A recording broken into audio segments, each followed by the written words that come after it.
Hello everyone and welcome back to another video. Today we're doing something a little different but also very funny to me at least, and it's the middle of the year book tag. I've seen Larry and Emmy do this. I thought it was so fun, and also I like to see where we're at this middle, a little bit more than in the middle of the year.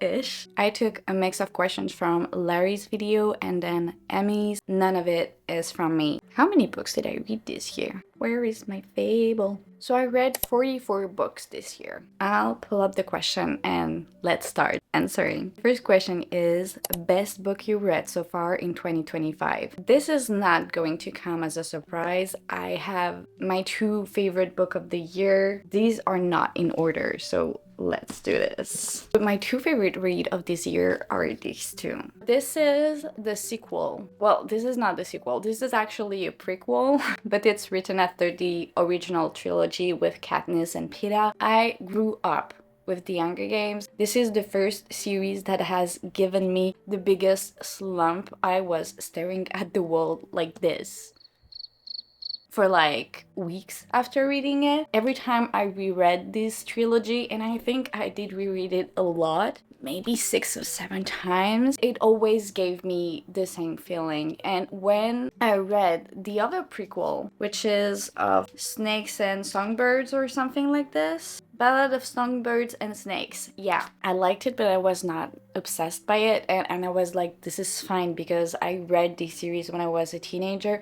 There is also a lot of nostalgia. This is just my teenage years, you know. There is something about it that will never change. But when I read this one, I was like, wow, this is just as good. It feels like she wrote this one just in the middle of writing everything else. There are Easter eggs to the other books in this that are so amazingly woven in this.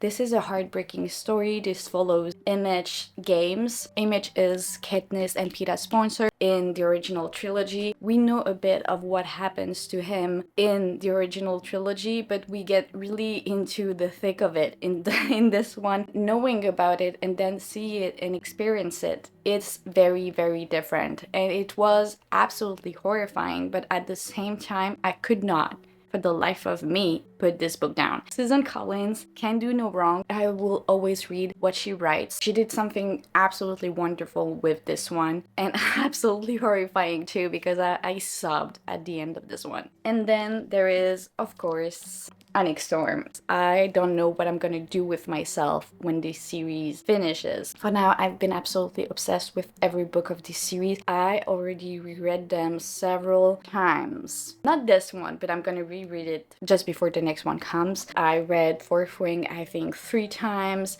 2 times for Iron Flame. I'm a groupie. I'm not ashamed of it. Someone in my comments said to me, how can you put this with a masterpiece like this? For me, these are 2 masterpieces. It's very personal. I like the way it's written. I adore the character.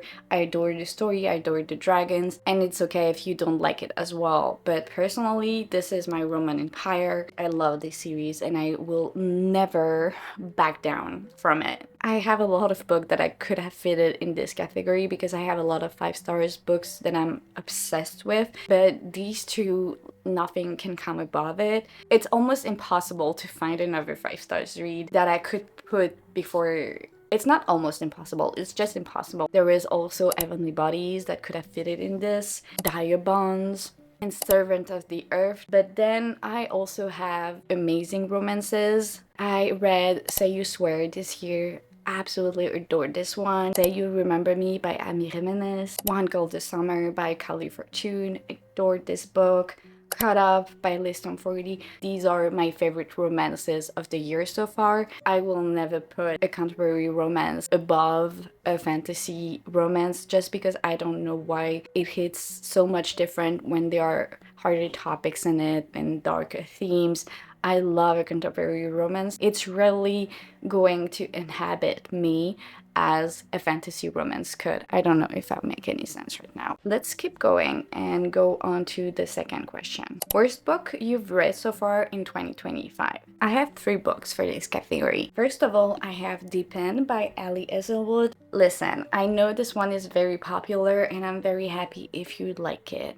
but personally this was a clear no for me for several reasons. First of all, I really expected a sports romance. I absolutely love chess. The one on chess. I'm so bad with names. Ali Hazelwood. Oh, my poor Ali. I've written your name wrong. Check and Mate. Yeah, I expected it to be like Check and Mate in the sense of it being very sport forward. What we got was not exactly that. The problems with an S where I didn't like any of the characters. I didn't like him, I didn't like her. I thought it was very difficult to care for either of them. She at the beginning has a problem. She is a diver, but she had a grave accident. She's trying to get back to it. He is a swimmer in the same school. We didn't get a lot of diving scenes and pool scenes. It was a sports romance, so I expected it to be surrounding sports, but what we got was more she is interested in STEM,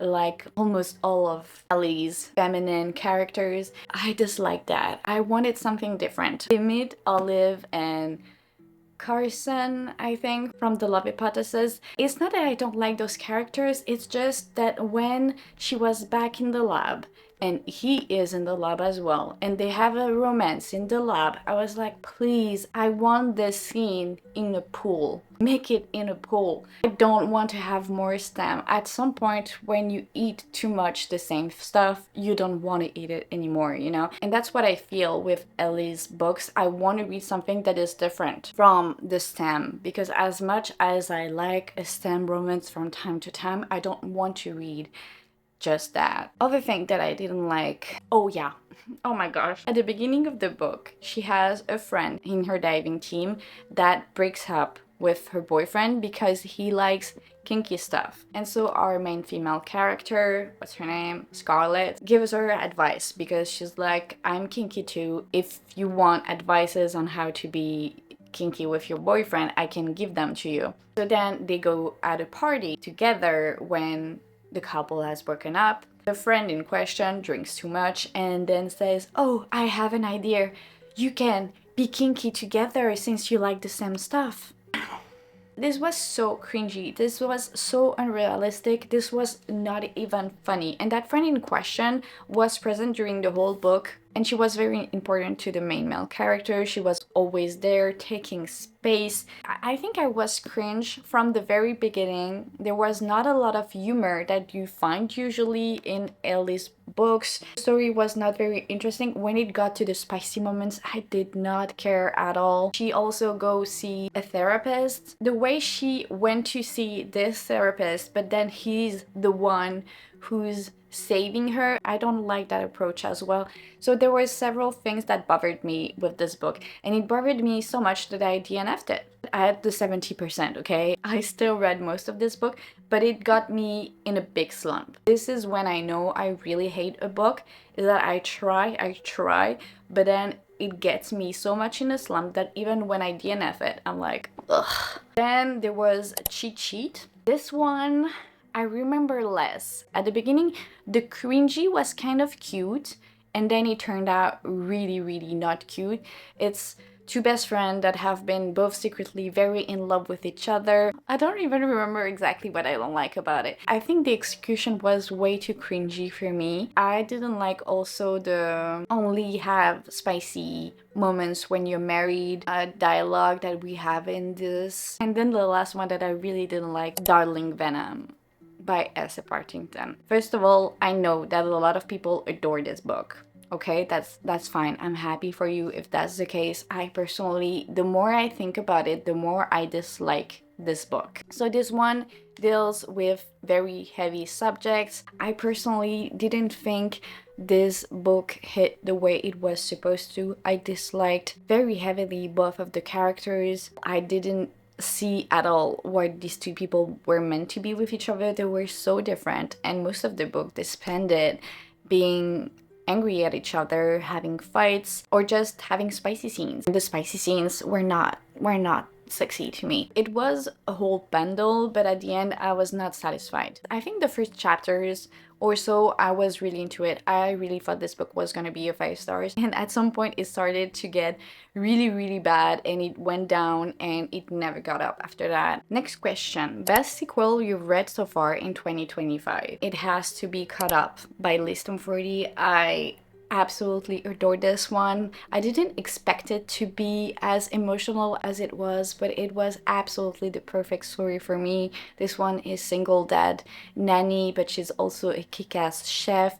He's the one who's very insecure and vulnerable, and she is the one who's very fiery. I don't know, there was something special in their story that makes it my favorite. Maybe neck to neck with The Right Move, but I read the other ones afterwards, and this is definitely my favorite book of the whole set. Then we have worst sequel you've read so far in 2025. This one was not easy because I did not have that many sequels that were bad, so I had to go with the ones that I liked the less. And please don't scream at me. I had to choose The Age of Darkness, book 2 or book 3. I read them all this year, technically. I thought the first book was very good until a point where it came too lusty. I seem to be the only one to think this. Everyone that I've been following have been rating these books 5 stars, so I seem to be the only one thinking this. These books are supposed to be very dark, search up your trigger warnings, very emotional. Personally, I did not cry once, and I cry every time. I think I read them just after Deep End, and I was so excited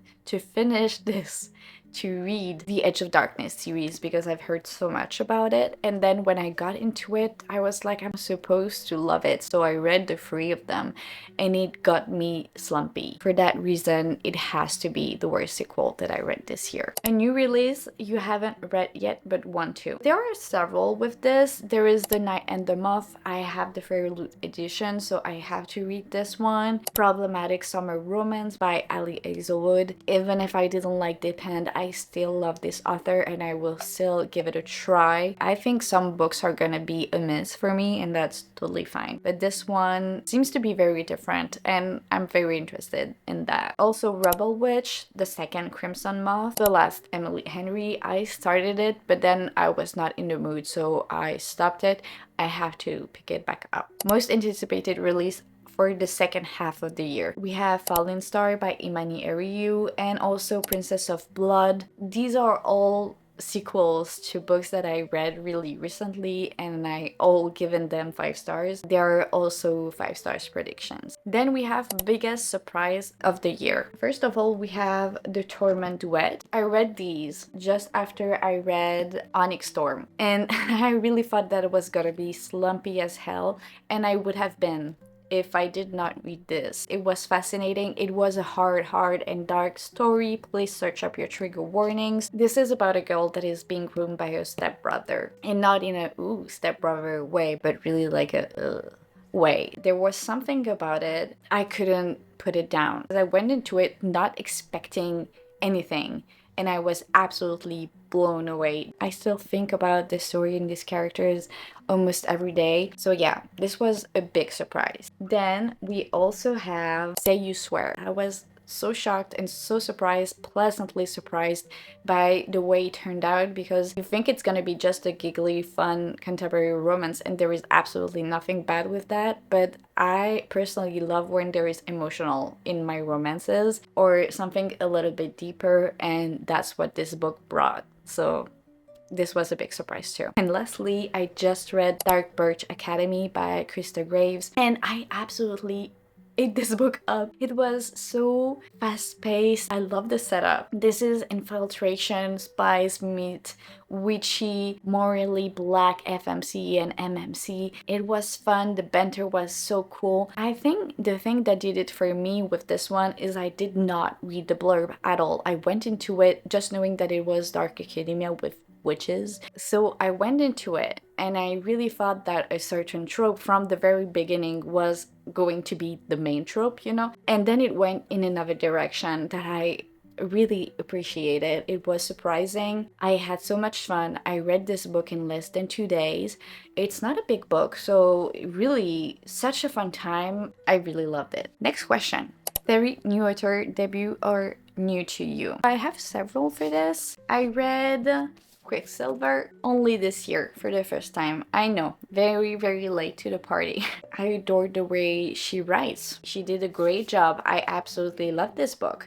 It was not a 5 stars, but it was very close to it, and I'm very excited for, oh, maybe Brimstone is going, I don't know when it's coming out, but maybe it's one of my anticipated release in 2025. Please don't quote me on anything because I absolutely don't know when this book comes out. Also, I didn't take the book with me, but oh well. We have Tracy Dion, the woman that wrote the Legendborn series. She has a way of writing a story that is absolutely epic. I love what this woman does. I haven't read the third book in the series, but I read book 1 and 2 at the very beginning of 2025. But I could have talked also about Emani Ryu. I could have talked also about Sable Sorensen. There are so many authors that are new to me this year and that deserve this spot. Newest fictional crush. First off, I have Maverick from Face Off. He's a ray of sunshine, a dog-made man, and the way he is absolutely obsessed with her and determined to always want to make her smile, I love that. Also, I have Isaiah from Play Along, Kai also, but I did not want to use it again in another question because otherwise it's always the same books. I prefer Kai to Isaiah, but Isaiah, the way he presents himself to the world as this joker, but then he's so sweet and attentive to people around him, I love that. And the newest crush, and I think it probably is my favorite of the lot, is Charlie. The fact that he is so cocky and so sure of himself, but at the same time so insecure and cute. He perfectly knows how to approach every person and their different personalities. I loved him. Next question is newest favorite character.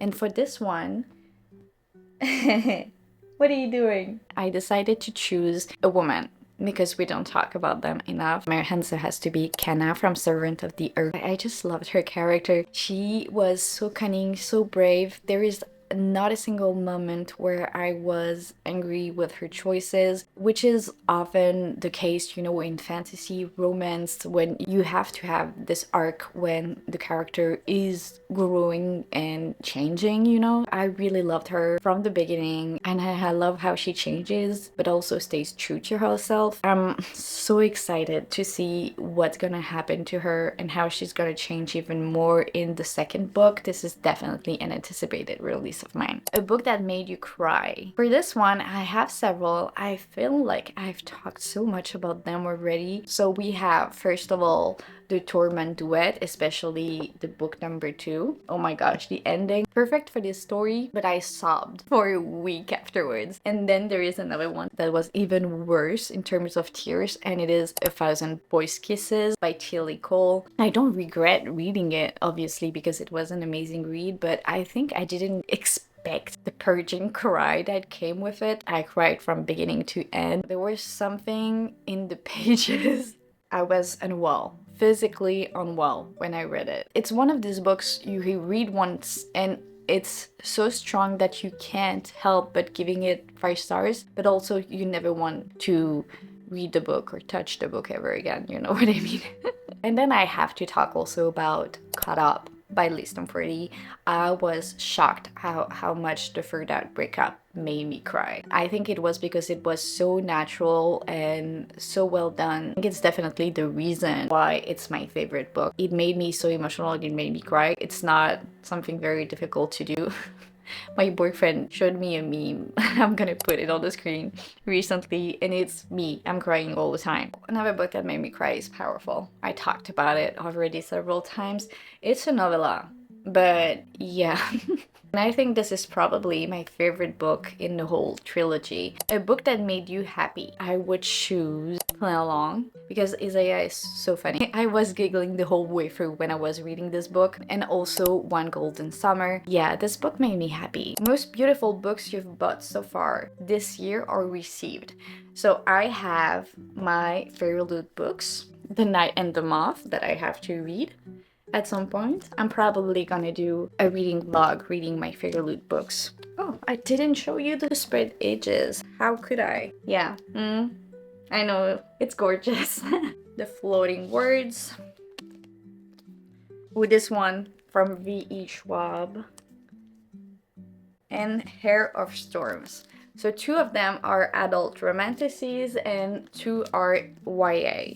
I didn't read any of them. So yeah, I think a reading vlog is in order. So these are my precious editions, but recently I ordered the first Zodiac Academy special edition made by the Twisted Sisters. I'm gonna put it here. I ordered the first book. I'm waiting for it and I'm obsessed with this. I don't like the covers from Zodiac Academy. I don't like the old ones, and the metallic new ones, I don't like them as well. They try to change the colors, but the colors is not the problem. I think it's gonna come really soon. It's not here right now, so I can show it to you. How many 5 stars so far? So I'm gonna go check this one out. I didn't count before, but I think we have a decent amount this year. Before, I used to give 5 stars to every book. I was just, you get a 5 stars and you get a 5 star, because I was always thinking of the effort that the author put into his work, you know. And if the book was enjoyable, I gave it 5 stars. Whereas now, I only give 5 stars to a book where I couldn't go to sleep because I wanted to continue reading it. The characters were living rent-free in my head. I give less 5 stars now. I'm still giving more than many other people, I think. I'm working on that. So I have 14 5 stars read. Knowing that every time that I read, you know, book 1 and book 2, I didn't count them as 2 books, but only as 1. So 14 on 44 books. I'm really bad with math in general, so I don't want to say that it is 10%, but it maybe is. I don't know. This is a little percentage, but the other books that I read were not far from 5 stars. I had some, you know, 2, 3 stars, but not that much. So I can't complain right now about the reading that I'm having this year. A book you enjoyed with mixed reviews. I have Say You Remember Me by Abby Jimenez. I wish I had the physical copy because I adore this book. I felt so seen by the emotional parts, but also the discussion on being there to witness somebody's life, somebody's happy moments, the importance of the little moments, and how being happy is not the big grand gesture, but sometimes it's just making coffee to the person you love in the morning. Oh, I could have put Xavier into my fictional crushes. 5 stars prediction for the rest of the year. I have talked already about my anticipated releases. Those are also 5 stars predictions, so I'm not gonna talk about them more. But then I also want to read bigger series that I haven't started yet. We have the Gods and Monsters series, the Legacy series, and then the House of Devils series. I feel like this series could be everything to me. Then last question now. What books you have to read before 2025 ends? As I said, I have those 3 series, Gods and Monsters, Legacy, and House of Devils. I really want to get to those series. Maybe not before the end of the year. What am I saying? Yes, I do want to binge them. Sorry, I completely disconnected from the earth. I am experiencing the worst FOMO ever with the Magnolia Parks series. I haven't read any of those books, but all the YouTubers that I've been following and the book talkers and what have you, they all rate those books 5 stars. It seems to be not my cup of tea in terms of, you know, rich socialites. This is not my cup of tea. Gossip Girl was not really my cup of tea, but then the messy parts, I know that a messy love story is gonna get me in my feeling all the time when it's done right, and it seems to be done right. Like Love Letter to Whiskey, this is so messy, this is so toxic, but I ate it up. No, I think Magnolia Parks is gonna be something. I just need to read it at some point because I want to know why everyone is talking about it. Then there is also the Calloway Sisters series, but this is huge. So huge. We already finished all the questions. I'm curious to know how many books you read this year Actually, it's not really important because the most important parts is going for quality over quantity. So I hope that you have read as many 5 stars as possible. I hope you had great books, and I'm always curious to know what was your ultimate favorite read of this year. I'm so thankful if you watched this video from beginning to end, and I'll see you next time for another video. Bye.